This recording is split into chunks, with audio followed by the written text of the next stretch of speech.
Here we go, forecast everybody, 4:43 on a Friday morning. We're getting into the weekend, and we're coming off a day where we got to 61 degrees. Unfortunately, I can't duplicate that here today. We're off about 20 or so, it looks like, but still remaining several degrees above the average of 32.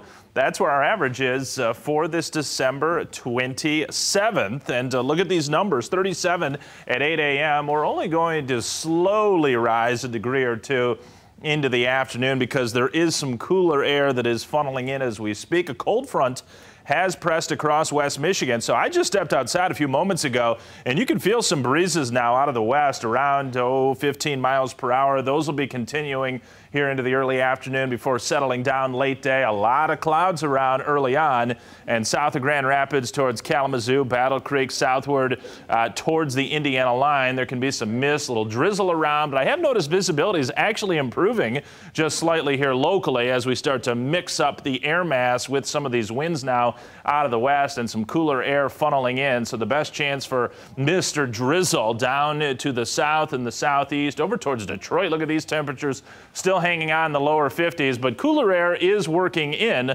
However, notice that the colors on the code are in the blue color. So it's not that purple and pink and white that would signify a brutally cold air mass coming out of Canada. It could be a lot colder, folks, this time of year, despite the fact that we do have a downturn with the temps for today. West winds, yes, around 15 miles per hour. Feels like temperatures or wind chills running from about 30 to 35 degrees right now. Will linger in that territory this afternoon as well. Rain arrives later Saturday night. This is going to be late tomorrow night into early Sunday, so much of tomorrow will be dry, even some filtered sun through the morning.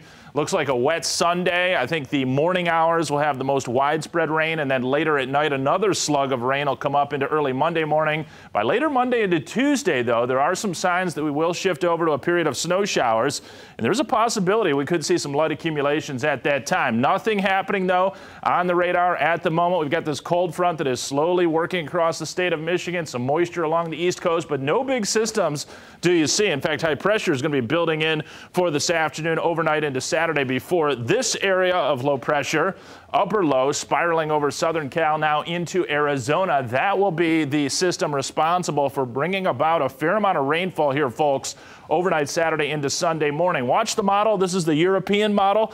We put this in motion, and this big outlined, this circle of white, that is a high pressure cell that is working in. But notice right behind it, clouds increasing, and here comes this slug of rainfall late tomorrow night into Sunday morning. Rain will develop. It'll be a very wet start to the day on Sunday. May get a bit of a lull there in the afternoon before another slug of Gulf of Mexico moisture comes up. Look at this area of low pressure all wound up. It's going to be a windy day there into Monday and Tuesday. And on the back side of this system, there can be some snow showers. We'll see how that plays out. The latest runs of the model is a little bit more bullish with snow potential. After we get this kind of rainfall, there is a chance for a couple inches of snow here. So we'll see about that. It could be very sloppy and wet. But notice that the temperature is really not that cold. In fact, we start to rewarm again by Wednesday, Thursday of next week to near 40 degrees.